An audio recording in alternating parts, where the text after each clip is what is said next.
তারেক রহমান সাহেব প্রধানমন্ত্রী হওয়ার কারণে উনি যে কথাগুলো বলেছিলেন যে আই হ্যাভ এ প্ল্যান, যে সেন্টেন্সটা তিনি বলেছিলেন এটা উনি অক্ষরে অক্ষরে পালন করার চেষ্টা করতেছেন। শেষ পর্যন্ত কি হবে এটা দেখা যাবে, কিন্তু উনি যে শুরুটা করেছেন এটা চমৎকার। উনি বন্যা হওয়ার পরেই আমাকে ডাইকা নিয়েছেন, ডাইকা নিয়ে বলছেন যে আপনি এলাকাতে চলে যান, গিয়া বলেন আমরা 3 মাসের খাদ্য ক্ষতিগ্রস্ত কৃষককে দেব। এটা অন্য কোনো সময় কোনো সরকার বলে নাই। এটা তো একটা সাংঘাতিক উদ্যোগ এবং ওনার সাহসিকতার প্রশংসা করতে হয়। কারণ হাওরটা তো শুধু ইটনামিটা নষ্টগ্রাম না, 35টা জেলা নিয়েই হাওর, তো সবগুলাতেই ক্ষতিগ্রস্ত হয়েছে। আমাদের মাননীয় প্রধানমন্ত্রী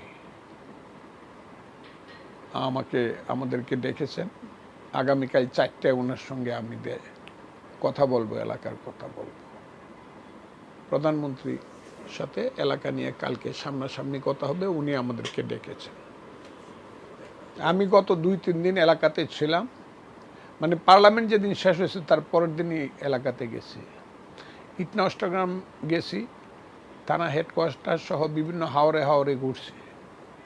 আমি যা দেখেছি আমার স্মরণকালের দেখা মতে এত বড় ক্ষতি কোনোদিন ধানের হাওরে হয় নাই। শিলাবৃষ্টি হইলে কোনো হাওরে হয়েছে, আরেকটা হাওয়ার রক্ষা পাইছে। আগাম বন্যা হইলে উজান এলাকার যে মানে ওখানে যে টান জায়গাগুলো রক্ষা পাইছে, ভাটির জমিগুলা ডুবছে। এইবার কিন্তু বৃষ্টিতে ডুবছে, আর সেই বৃষ্টির উজান ভাটি বুঝে নাই। এই বাঁধের মধ্যে যা আছে সব ডুবছে এবং আমার এলাকার 24টা ইউনিয়ন সমানভাবে ক্ষতিগ্রস্ত হয়েছে।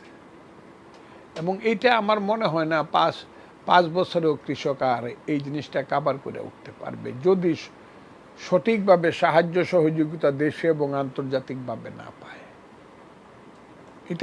এটা আমার কাছে মনে হয়েছে যে এটা আমাদের উপরে একটা একটা কি বলবো গজব পড়ছে কিনা আমি বুঝি না। কারণ আমার তো 3টা থানাই হাওর, 3টা থানার প্রত্যেকটা ইউনিয়ন হাওরের মধ্যে পড়ছে। অন্য কারো কিন্তু এতটা না, কারো 3টা থানা হইলে পরে একটা থানা হাওরে পড়ছে, 2টা থানা উজানে আছে, বা এতটা কারো না যেটা আমার ইটনামিটা নষ্টগ্রাম 3টা থানায় হাওরের মধ্যে পড়ছে। আমি আর ভাবতে পারি না। অবশ্য আমি সবার সাথে কথা বলছি, মন্ত্রীদের সঙ্গে কথা বলছি এবং